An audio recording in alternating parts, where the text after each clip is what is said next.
Now at 10, caught and facing charges. He has an extensive record on domestic violence and violence in general. A man arrested in Lincoln, now in custody in a deadly Beatrice shooting.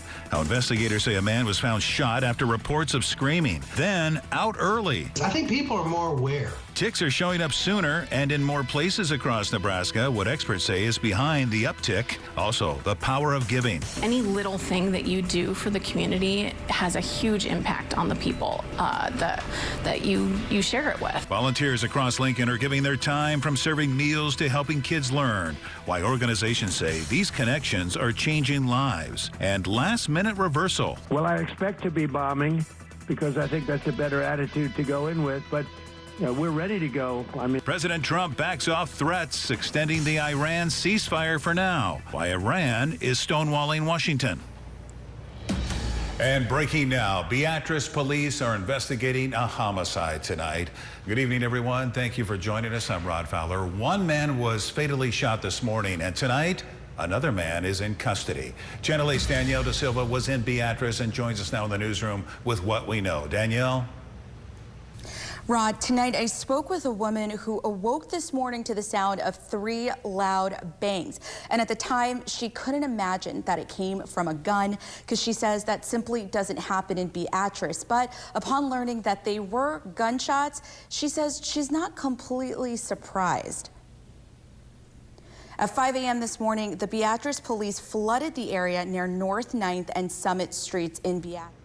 Neighbors peering out of windows, witnessing that action happening right outside of this massive corner home. One of the neighbors told me that the dispute occurred on the sidewalk between 2 men that resulted in a 37-year-old Joshua May being shot. An eyewitness in the area told Channel 8 that victim called the police for himself before he was taken to a nearby hospital, where he later died.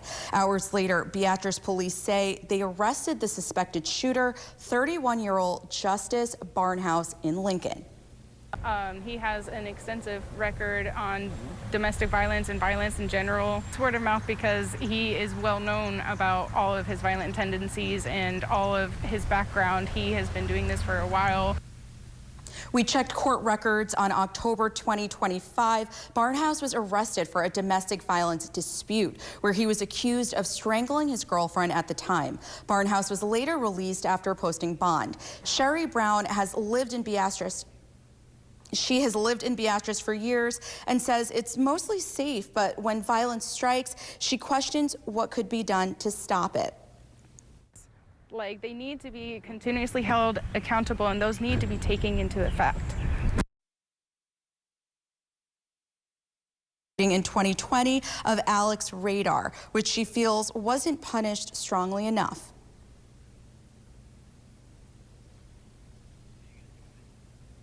The Lancaster County Sheriff's Office, the Nebraska State Patrol, and the U.S. Marshal Service was all there assisting in this investigation. This is an ongoing investigation. We'll be reporting on details as we learn them. Reporting in the newsroom, Danielle Da Silva, Channel 8 News.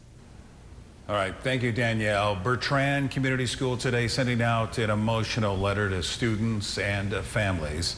They let everyone know 8th grader Connor Hill died as a result of an accident. It goes on to say Connor was a kind, hardworking young man who cared deeply about others and was a good student and a supportive friend. The school has a crisis team on site for anyone needing support. New at 10, a new study shows working in college gives you an edge. In fact, a new survey showing students who work while getting a degree can double their chance of landing a job after graduation.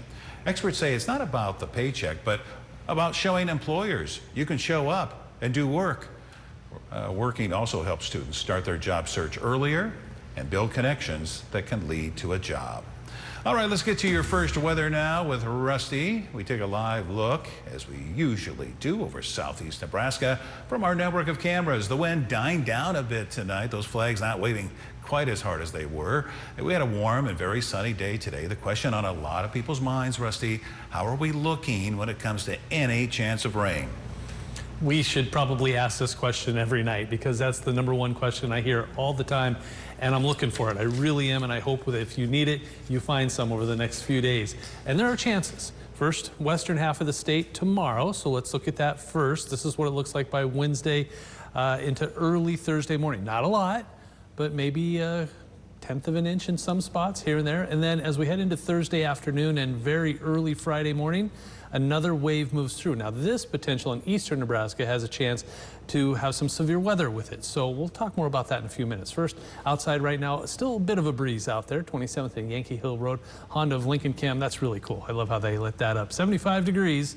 With wind out of the south at 16 miles per hour, gusting to around 25. A few clouds here and there, but no precipitation yet. Temperatures are in the 60s and 70s, still middle 70s in a lot of spots like Grand Island, McCook, Holdridge, and Lincoln, all in the middle 70s. A south wind at 5 to 15 or 16 miles per hour. Tonight, temperatures don't drop off too far in the upper 50s, and that wind does try to hang around and picks up a little bit by tomorrow afternoon. But that rain chance is on everybody's mind. We'll talk about it in a few minutes. Thank you, Rusty. Only on 8, local nonprofits are giving credit to their volunteers. We couldn't do what we do without our volunteers. Matt Talbot relies on our volunteers so much here. They're doing all of the things that our staff may not either have the time for or the capacity for. The gratitude for the people who help these places so heavily is overflowing tonight. Lincoln organizations are highlighting the value of volunteers, saying when people need it most, the community definitely steps up. Channel 8's Mackenzie Johnson has the story after talking to a couple of nonprofits. Mackenzie?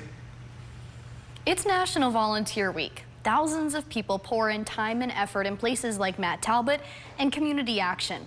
Those volunteers are the reason why Lincoln organizations can do their work. Any little thing that you do for the community has a huge impact on the people that you share it with. Local organizations are giving props to the volunteers who selflessly spend their time helping others. In just the past year, Community Action Partnership says they alone had more than 850 volunteers, contributing over 9,000 hours of work in Lancaster and Saunders County. These volunteers doing everything from picking up trash to helping teach children. And over at Matt Talbot Kitchen and Outreach, more than 600 volunteers come through their doors every month, adding up to 29,000 hours of work. They say these volunteers do much more than serve meals. They make connections that can change lives. Yes, obviously we're looking for people for donations and things like that, but for people to give us their time and talents is so imperative for us to exist. And I think it really helps uplift the spirit of our guests, that they can see that community, cares about them. One of those volunteers is Carol Newsom. For more than a decade, she's been repairing clothes for people who need it. And she says it's been a fulfilling job. Those kinds of things are so rewarding because I believe that I honestly make a difference in people's lives. It makes the difference between staying warm, staying sheltered, and having the thing and the dignity of just having clothes that fit. She says volunteering has brought a joy into her life, especially when someone will come to her a year down the line to thank her. It's such a wonderful feeling because I know they've gotten at least a year's good work out of it.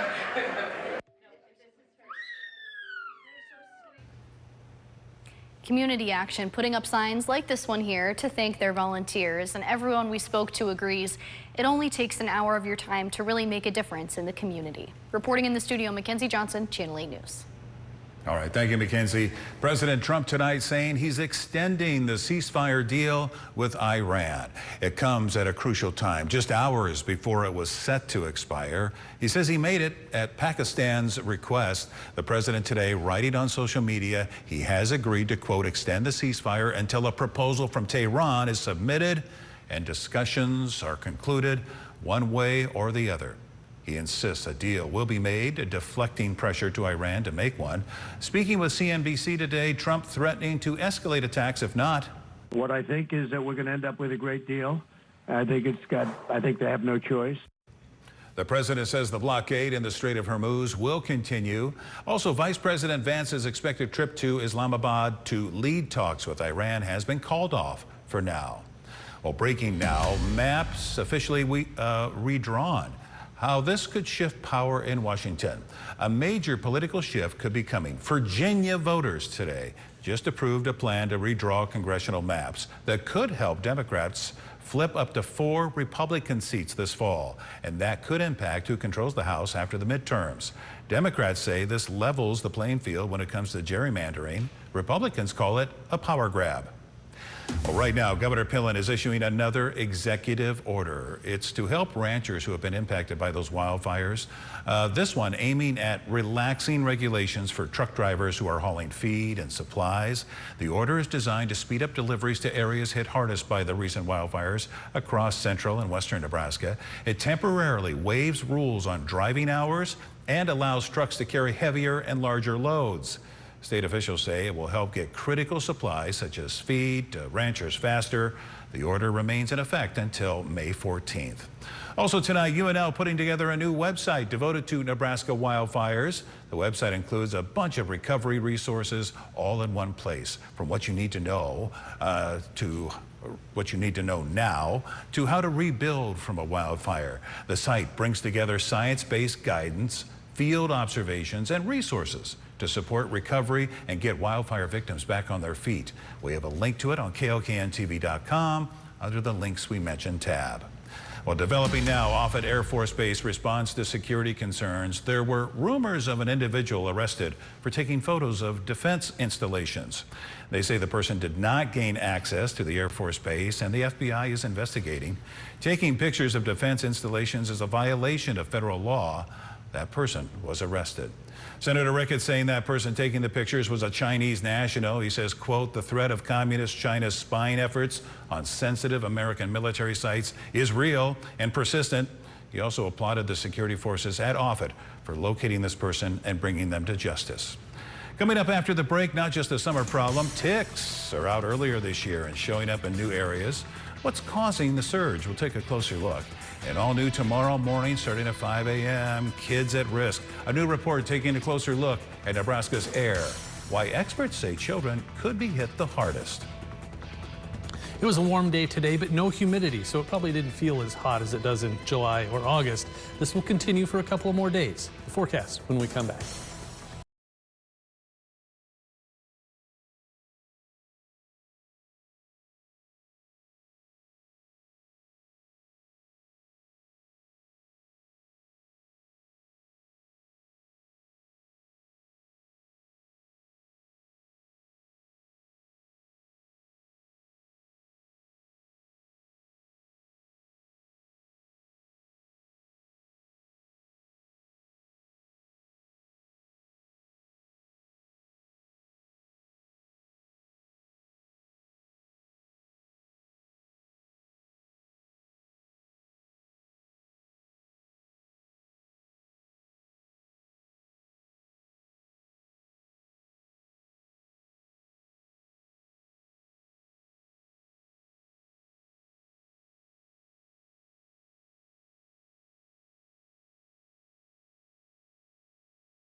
New at 10, if you think you've been seeing more ticks recently, you probably have. It's not just a summer problem. Experts say they're showing up earlier and in more places. They say they're moving into new parts of Nebraska, including species we didn't used to see as much. And with milder winters, more of them are making it through and showing up earlier in the spring.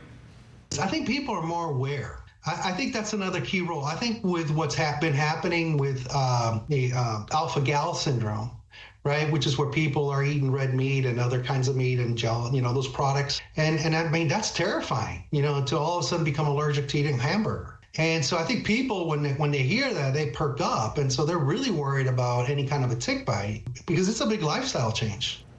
And that's why experts say don't wait until summer. They say to use repellent and always check yourself when you come back inside. Well, the beloved turtle, Big Snap Daddy, has died. He lived up at the Schramm Education Center's aquarium there in the Omaha area for the last 30 years or so. The snapping turtle weighed around 100 pounds and, get this, was estimated to be around 100 years old. Officials say his health had gone down rapidly over the weekend, leading them to the decision to euthanize him. Developing now, Nebraska moving to end in-state tuition for undocumented students. The federal government sued the state, and now Nebraska is agreeing to stop offering lower tuition and some financial aid to undocumented students. This could change who pays in-state tuition at Nebraska colleges. Following the lawsuit, state leaders are now agreeing to a deal to end those benefits for the undocumented students pending a judge's approval. Schools would no longer offer reduced tuition or some financial aid based on residency alone. State leaders say the move brings Nebraska in line with federal law. The Hastings School District is searching for a new full-time superintendent tonight. Board of Education accepting the resignation of Dr. Chris Prososki. They say John Hauser is now interim superintendent. The district says Prososki is on administrative leave until his resignation takes effect on June 30th. They're not offering any details about this, but they do say the decision is because of a personal matter. Now, your Storm Alert Team forecast with Chief Meteorologist Rusty Dawkins.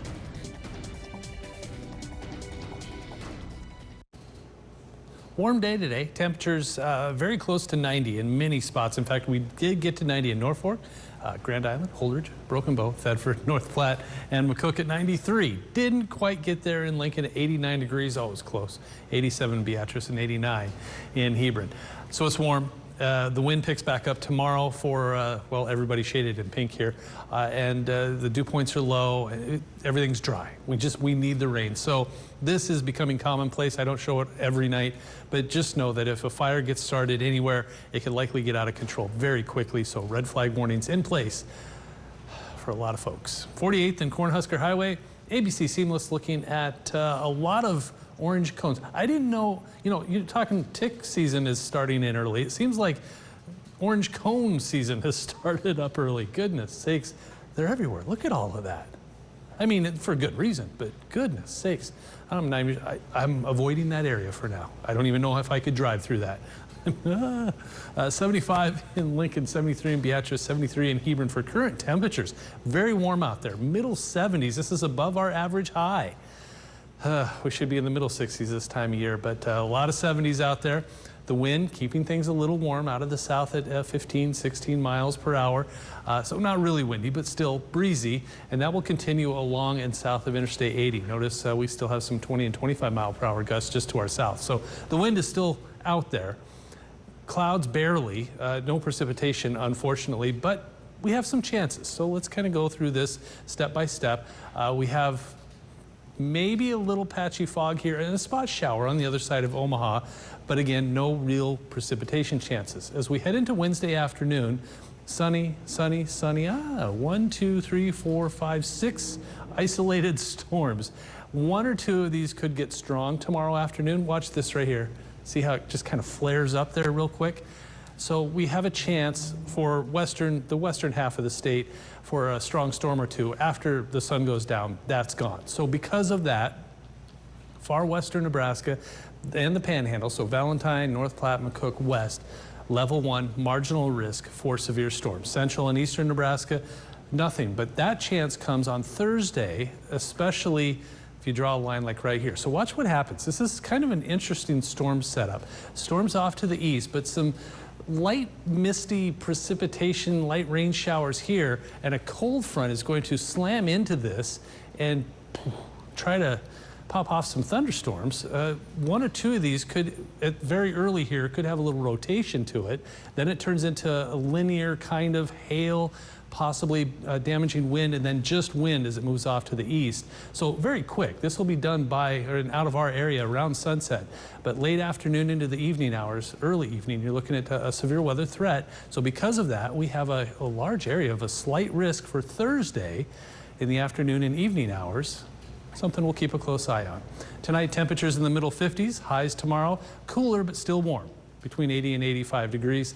Earth Day is tomorrow, 83 degrees, 80 with that storm chance on Thursday. Then we cool off. A transition day on Arbor Day, 70 degrees. Plant a tree, please. Storms possible. Hit and miss. It's just very small chance Saturday, Sunday, and into Monday with those temperatures lingering into the 60s. Speaking of Earth Day, which policies did Earth Day help cement? Clean Air Act, the Clean Water Act, Endangered Species Act, or all of them? I'm going to say all the above. You're absolutely right, all three of those. And these were all put into place in the 70s, so they were doing good way back when. All right, thank you, Rusty. New at 10, training for the unthinkable. Nebraska Task Force 1 kicking off some high-intensity training. Today marked day 1 of structural collapse specialist training, where rescue teams learn how to respond when buildings give way. This course requires at least 80 hours of intense training with teams from Nebraska and Colorado working side by side. Coming up next, we're going to head into the Sports Zone. Nate Johnson joins us live here in the studio with the latest on Husker baseball and softball and update on NFL hopeful Emmett Johnson. Don't go away.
Now, from the Channel 8 Sports Zone, sponsored by Greens Furnace and Plumbing, here's Channel 8 News Sports with Sports Director Nate Johnson. The Channel 8 News Sports Zone.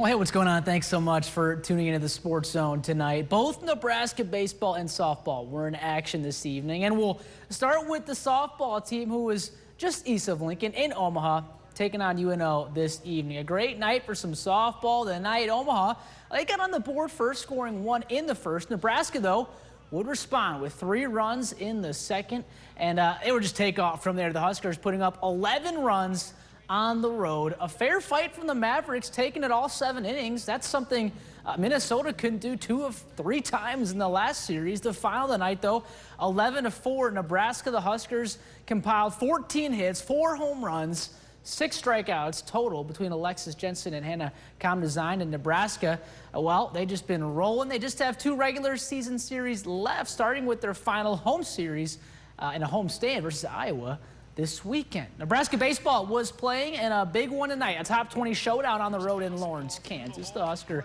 well, they struck first, scoring 1 run in the second. Kansas responded with 3 in the bottom of the second. The Huskers punched right back, scoring 3 for themselves in the top of the third. They would take a 4-3 lead. Kansas found another gear late, though, scoring 3 in the 6th and 7th, and Big Red gave it a run, cutting the lead to a little bit there. Not quite enough, though. In the end, 9-7, Kansas had a good game this evening. They hang on to win, winning the second time this year by 2 runs, both those games. So Nebraska goes 0-2 against Kansas this season. Next, a road series against Illinois awaits for Big Red. Now, Nebraska Wesleyan, their baseball team, was also in action tonight, taking on Buena Vista here in town. The Prairie Wolves taking care of business this evening, and a fun one, 8-6, the final in favor of the home team. A 3-run third and a 4-run fourth really helped them get the W tonight. Finally, I had the pleasure of catching up with former Nebraska running back Emmett Johnson today ahead of the NFL's draft this week. Johnson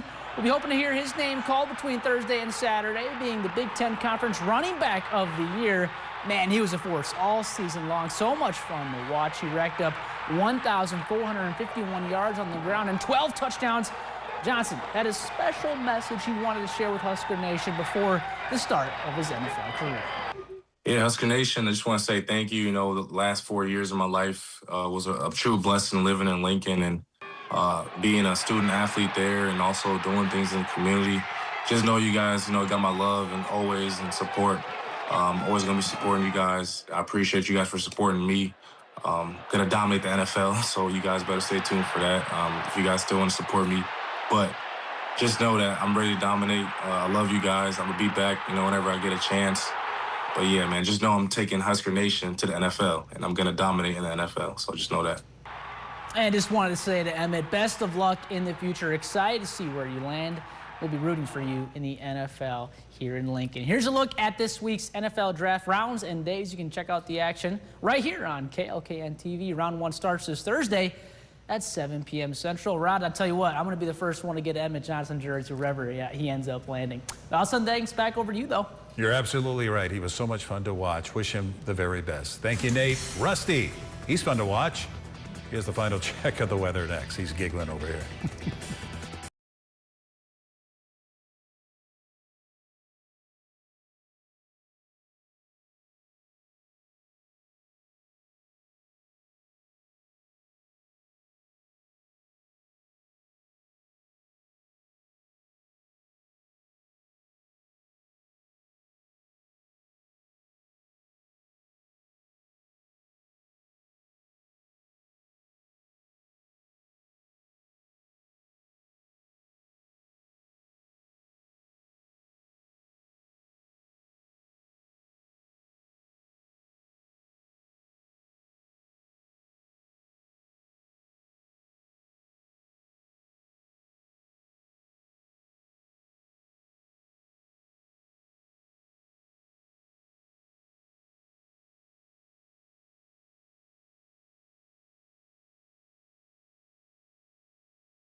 Rusty, once again, I took a peek at your map behind you. Here it is, 10:30, 75 degrees. I know, but there's no humidity, right? True. A glass half full, trying to, I mean, it doesn't feel bad. It's warm, middle and upper 60s and lower and middle 70s. That's way too warm for this time of year, but still, without the humidity, it does feel better, or tolerable, I guess. Temperatures tomorrow morning in the 50s. That's good walking weather right there. Highs tomorrow, 80s. And then on Thursday, a little cooler. All right, thank you, Rusty. Thank you for joining us. Andrew in Houston will be here bright and early at 5 o'clock. Jimmy Kimmel is coming up next. We'll see you tomorrow. Founded and operated by American veterans and patriots, we bring a warrior ethos to every case. We are Barry Law. Let your voice be heard by sharing your photos and videos to the Now Local News app. Earn points and redeem them for gift cards. Scan the QR